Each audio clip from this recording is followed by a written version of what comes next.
Hey guys, welcome to the Judicial Wing, the knowledge of judiciary, executive and legislation. I am Pallavi with you again with the lecture series of Sale of Goods Act 1930. हमने हमारे last video में section 24 तक cover कर लिया था और आज हम देखने जा रहे हैं सेक्शन 25 और 26। देखिए, हमने लास्ट वीडियो में देख लिया था सेक्शन 19, सेक्शन 23 तक हमने देख लिया था। तो सेक्शन 19 में बोला गया था कि असर्टेनेट गुड्स का सेल कैसे होता है और सेक्शन 23 में बोला गया था कि अनसर्टेनेट गुड्स का सेल कैसे होता है। तो देखिए, सेक्शन 23 में हमने देखा था कि अनसर्टेन गुड्स जब सेल कोई कर रहा है तो वहां पे अनकंडीशनल कॉन्ट्रैक्ट आपका होना चाहिए। वो जो सेक्शन है वो अनसर्टेनेट और अनकंडीशनल के बारे में बोलता था। वही सेक्शन 25 जो है वो असर्टेनेट एंड कंडीशन के बारे में बोलता है। सेक्शन 25 बोलता है reservation of right of disposal, यानी कि कोई भी पर्सन अगर जिसके पास डिस्पोजल का राइट है वो ओनर होता है, जिसके पास ओनरशिप होती है उसी को डिस्पोजल का राइट होता है। तो वो जो पर्सन है किसी को प्रॉपर्टी ट्रांसफर करते टाइम ये कंडीशन लगा सकता है कि देखो भाई, ये अगर कंडीशन आप फुलफिल नहीं करोगे तो मैं प्रॉपर्टी ट्रांसफर नहीं करूंगा। यानी वो डिस्पोजल का राइट, प्रॉपर्टी डिस्पोज करने का राइट, प्रॉपर्टी ट्रांसफर करने का राइट अपने पास ही रिजर्व करके रख सकता है। इसका एक हम एग्जांपल देख लेते हैं कि अगर बायर और सेलर में ये कॉन्ट्रैक्ट हो गया है कि देखो इतने इतने गुड्स मुझे चाहिए, अब दोनों में एक अप्रोप्रिएशन हो गया है, म्यूचुअल कंसेंट हो गया, ठीक है भाई हम तुम्हें इतने गुड्स दे देंगे। असर्टेनेट गुड्स यानी कि आइडेंटिफाइड हुए हैं गुड्स, पूरा कॉन्ट्रैक्ट क्लियर है। जो कोई भी सेल ऑफ गुड्स बताता है कि गुड्स असर्टेनेट होने चाहिए, आइडेंटिफाइड होने चाहिए, सब जो टर्म्स एंड कंडीशन है वो फुलफिल हो गई है। उसके बाद सेलर ये कंडीशन लगाता है कि देखो अगर जब तक तुम पेमेंट नहीं करोगे तब तक मैं तुम्हें ट्रांसफर प्रॉपर्टी नहीं कर सकता या फिर नहीं करूंगा। अगर ऐसी कंडीशन कोई लगाई है सेलर ने तो सेलर को राइट है कि जब तक बायर पैसे नहीं देता, पेमेंट नहीं करता, तब तक वो प्रॉपर्टी ट्रांसफर ना करे, यानी कि प्रॉपर्टी डिस्पोज ऑफ नहीं करे बायर को। तो ये बात करता है सेक्शन 25। तो आइए डायरेक्ट लैंग्वेज से जान लेते हैं कि सेक्शन 25 का हर एक वर्ड हमें क्या बोलता है। Section 25 reservation of right of disposal where there is a contract for the sale of specific goods। देखिए यहाँ पे स्पेसिफिक गुड्स का कॉन्ट्रैक्ट यहाँ पे होना चाहिए, यानी कि बायर और सेलर में एक आइडेंटिफिकेशन ऑफ गुड्स होना चाहिए कि किस गुड्स के लिए कॉन्ट्रैक्ट हो रहा है, कौन से गुड्स सेल किए गए हैं, ठीक है। और where goods are subsequently appropriated and और where goods are subsequently appropriated to the contract, the seller may by the terms of the contract or appropriation reserve the right of disposal of the goods until certain condition are fulfilled। देखिए यहाँ कहा गया है कि terms and यहाँ कहा गया है कि गुड सब्सिक्वेंटली अप्रोप्रिएटेड। अप्रोप्रिएशन क्या होता है इसके बारे में भी हमने सेक्शन 23 में बहुत अच्छे तरीके से जान लिया था। अगर आपने वो वीडियो नहीं देखा तो प्लीज जाके देख लीजिएगा। और द सेलर में by the term of a contract और अप्रोप्रिएशन, कोई भी टर्म्स कॉन्ट्रैक्ट में उनके उन दोनों में हुई होगी उस टर्म्स के according reserve the right of disposal of the goods. तो सेलर रिजर्व करके रख सकता है क्या, राइट ऑफ द डिस्पोजल, यानी कि प्रॉपर्टी ना ट्रांसफर करने का right until certain condition fulfil. कब तक? जब तक वो बायर कंडीशन फुलफिल नहीं कर देता। मतलब क्या कंडीशन थी कि देखो भाई पेमेंट तो चाहिए पहले, अगर पेमेंट नहीं देता बायर तो प्रॉपर्टी ट्रांसफर नहीं होगी। कब तक नहीं होगी प्रॉपर्टी ट्रांसफर? जब तक आप पैसे नहीं दोगे, ठीक है कि नहीं। हम आईपीसी में भी देखते हैं कि जब तक अगर फाइन के लिए किसी को पनिशमेंट हो गई हो, तो क्रिमिनल लॉ में भी ऐसा ही है कि जब तक फाइन आप पेड नहीं करते तब तक आपको पनिशमेंट हो जाती है। जिस दिन भी आप फाइन पेड करते हो उस दिन आपको छोड़ा जाता है। तो इसी तरह ये सेक्शन बात कर रहा है। In such a case, notwithstanding the delivery of the goods to a buyer or the carrier or other bailee for the purpose of transmission to the buyer, the property in the goods does not pass the buyer until the condition imposed by the seller are fulfilled। देखिए, चाहे career के पास हो चाहे बेली के पास हो, फर्क नहीं पड़ेगा, जब तक कंडीशन फुलफिल नहीं करता बायर, जो कोई भी सेलर के साथ उसकी डील हुई है, तब तक प्रॉपर्टी ट्रांसफर नहीं होगी। और ये इलीगल नहीं है, बायर को राइट है सेक्शन 25 के अकॉर्डिंग कि रिजर्वेशन वो राइट करके रख सकता है डिस्पोजल का, ठीक है। पहला पैरा ये बोलता है। दूसरा पैरा इसका बोलता है subsection 2 of the section 25 where goods are shipped और delivered to railway administrations for carriage by railway and by the bill of lading और railway receipt as the case may be the goods are deliverable to the order of the seller or his agent the seller is prima facie deemed to reserve the right of disposal। देखिए यहाँ कहा गया है, पहले मैंने आपको example बताया था कि सेलर बायर के द्वार पर डोर पर लेके जाता है गुड्स, ये लो तुम्हारे गुड्स आ गए। बायर बोलता है देखो भाई अभी तो पैसे नहीं है मेरे पास, सेलर बोलता है देखो कंडीशन ही यही थी कि आप जब तक पैसे पेड नहीं करोगे तब तक मैं गुड्स नहीं दूंगा। सेलर बोलता है ठीक है कल दे दूंगा तुम्हें गुड्स, पहले पैसे दे देना। तो ये तो डायरेक्टली कॉन्ट्रैक्ट हो गया था, ठीक है। अब सबसेक्शन 2 बोल रहा है वही सेलर ने डायरेक्टली कैरियर के थ्रू या खुद गुड्स लेके नहीं गया होगा, एजेंट उसका गुड्स लेके नहीं गया होगा सेल करने के लिए, सेलर ने रेलवे ट्रांसपोर्टेशन में गुड्स डाल दिए, सेलर ने शिफ्ट पे गुड्स डाल दिए हैं, तब क्या होगा? तो तब क्या होगा, railway by the bill of lading और railway receipt to the case may be the goods are delivered to the order of the seller. जो कोई भी रेलवे ट्रांसपोर्टेशन है या फिर शिफ्ट है वो सेलर के ऑर्डर के बगैर गुड्स बायर को नहीं देंगे। पहले तो ये पूछ लेंगे कि क्या आपकी जो कंडीशन है वो फुलफिल हो गई है। अगर फुलफिल हो गई है तभी वो जो रेलवे ट्रांसपोर्टेशन वाले हैं या शिफ्ट वाले हैं वो बायर को गुड्स दे देंगे, ठीक है। तो किसी के भी पास अगर गुड्स रहे तो मैटर नहीं करता, चाहे एजेंट चाहे किसी के भी पास रहे गुड्स हो और पोजीशन में मैटर नहीं करता, लेकिन सेलर की वहां पे परमिशन लेनी चाहिए और लेते हैं लोग, क्योंकि उन दोनों में क्या कंडीशन लगाई गई है, टर्म्स एंड कंडीशन उन दोनों में सेलर और बायर में क्या है ये तीसरे को मालूम नहीं होता है। तो इसलिए तीसरा जो पर्सन है उसे ये सब बातें मालूम होनी चाहिए और वो बगैर परमिशन के किसी को गुड्स नहीं बेच सकता, ठीक है। आगे बोलता है where the seller of the goods draw on the buyer for the price and transmit to the buyer bill of exchange together with the bill of lading और as the case may be the railway receipt, ठीक है। यहाँ कहा गया है कि bill of exchange, एक goods अगर सेलर ट्रांसपोर्टेशन में डाल रहा है और बायर को फॉर द प्राइस बेच रहा है तो buyer the bill of exchange together with the bill of lending.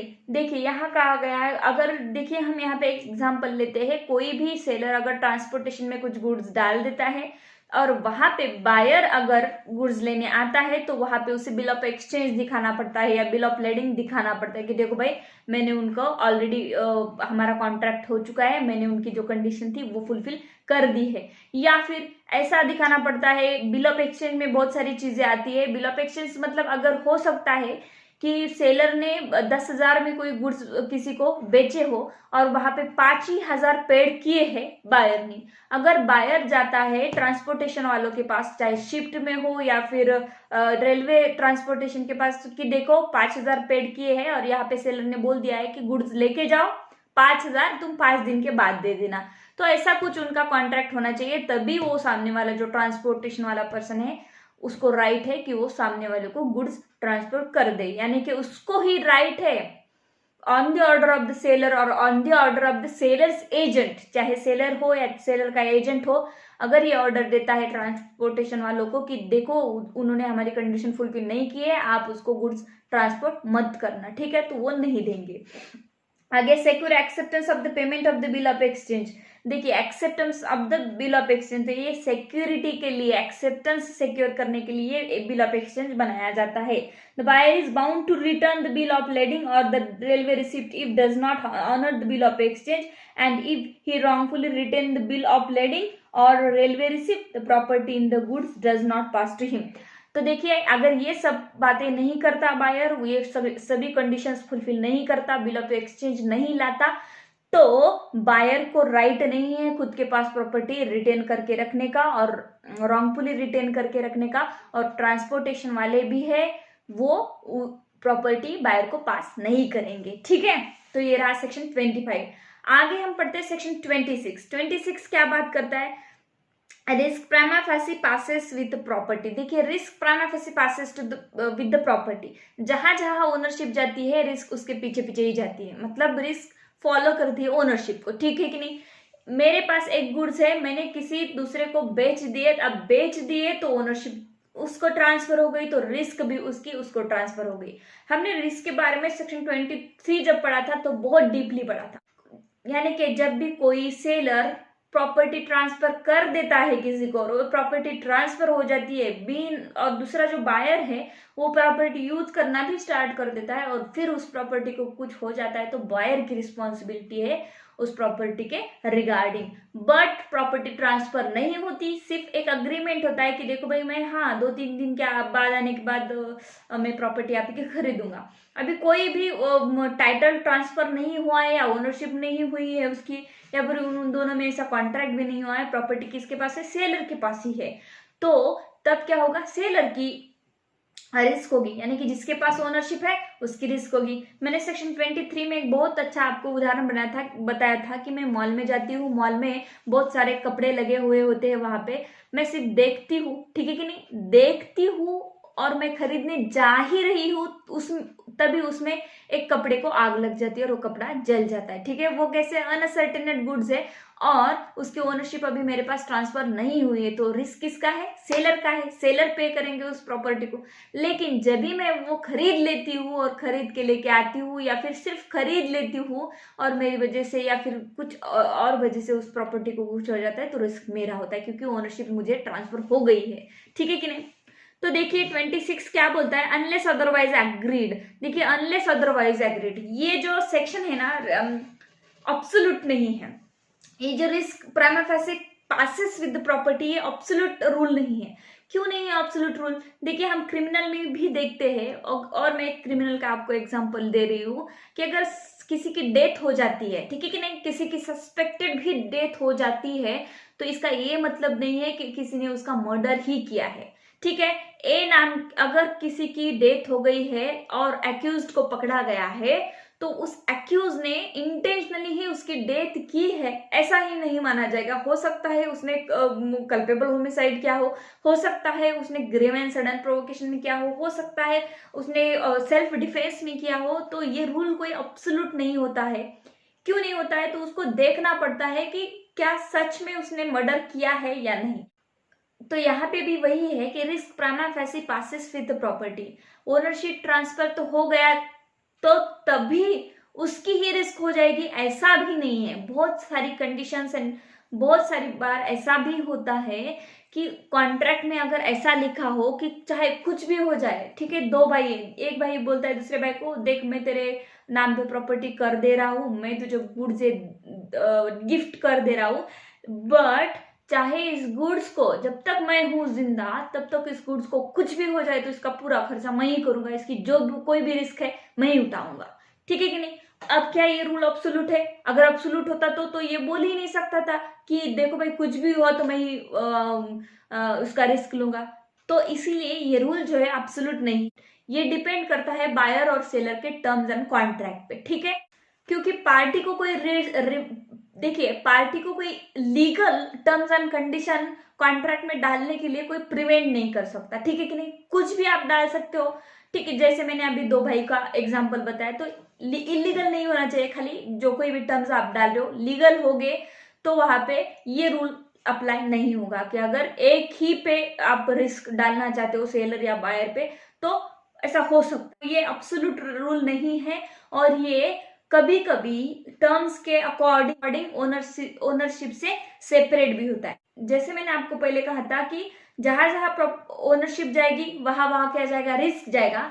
लेकिन कुछ टर्म्स अगर ऐसे डाले होंगे सेलर और बायर ने कॉन्ट्रैक्ट में तो ये रिस्क को और ओनरशिप को सेपरेट भी करता है। तो इस पे हम एक केस लॉ देख लेते हैं।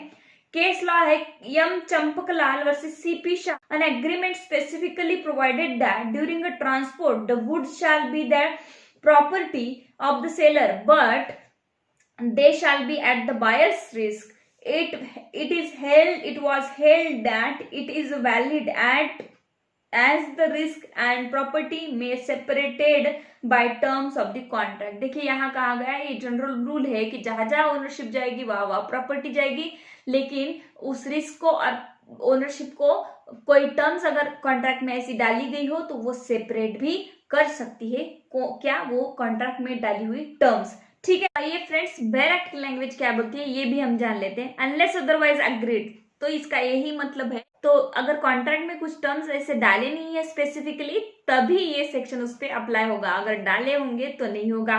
The goods remain at the seller's risk until the property therein is transfer to the buyer. जब तक प्रॉपर्टी ट्रांसफर नहीं हो जाती, गुड्स ट्रांसफर नहीं हो जाते, तो किसके पास ओनरशिप है?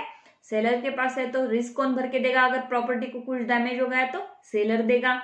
But when the property where is transferred to the buyer, the goods are at the buyer's risk where delivery has been made or not.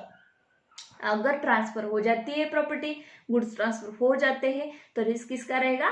Buyer का रहेगा। यानी कि प्रॉपर्टी की ओनरशिप किसके पास है? बायर के पास है। मतलब रिस्क किसे फॉलो कर रही है? ओनरशिप को। बट कब फॉलो कर रही है? जब कोई भी टर्म्स एंड कंडीशन नहीं डाली गई होगी तब।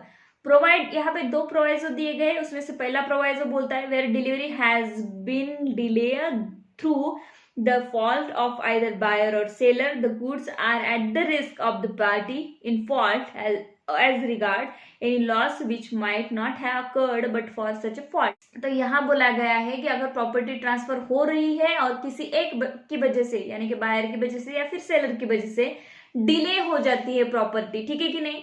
अगर सेलर ने गुड्स भेज दिए हैं, गुड्स बायर ने बोला था कि गुड्स 5 बजे तक भेज देना, अब सेलर ने गुड्स भेज दिए हैं, बट बायर हाजिर ही नहीं है, अगर चला गया कहीं आउट ऑफ टाउन, तो तब कौन देगा? डिले किसकी वजह से हो गया? बायर की वजह से हो गया। अभी प्रॉपर्टी ट्रांसफर हुई क्या? नहीं हुई है, बट बायर भर के देगा डैमेजेस, जो कोई भी खर्चा आता है या फिर कुछ रिस्क जो होगा, लॉसेस बायर भर के देगा, क्योंकि बायर की वजह से डिले हो गया है। उसके बाद बोला गया कि कोई फॉल्ट जो करता है, बायर या सेलर, जो दोनों में से कोई भी फॉल्ट करेगा, तो जो फॉल्ट करेगा तो वो लॉस बियर करेगा, ठीक है कि नहीं? देखिए यहाँ कहा गया है provided also that nothing in this section shall affect the duties and liability of either seller or buyer as a bailee of the goods of the other party. देखिए यहाँ कहा गया है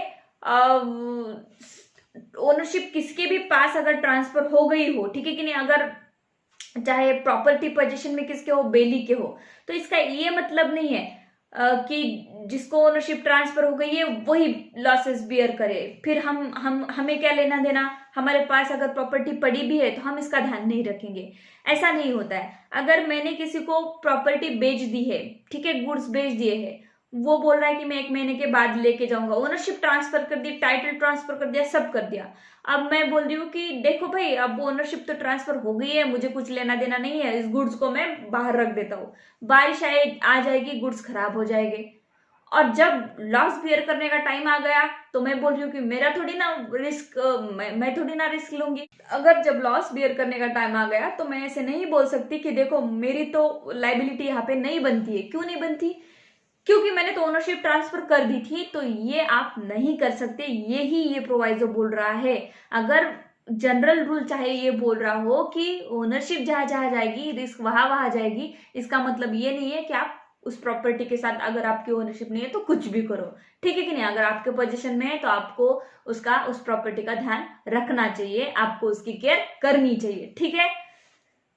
तो फ्रेंड्स, ये रहे हमारे सेक्शन 25 और 26। आज का वीडियो हम यही खत्म करते हैं। अगर आपने सब्सक्राइब नहीं किया तो जल्दी से सब्सक्राइब कर दीजिएगा एंड बेल आइकन का बटन तो जरूर दबाइएगा ताकि मेरे रेगुलर नोटिफिकेशन आपको आते रहे। Thank you so much.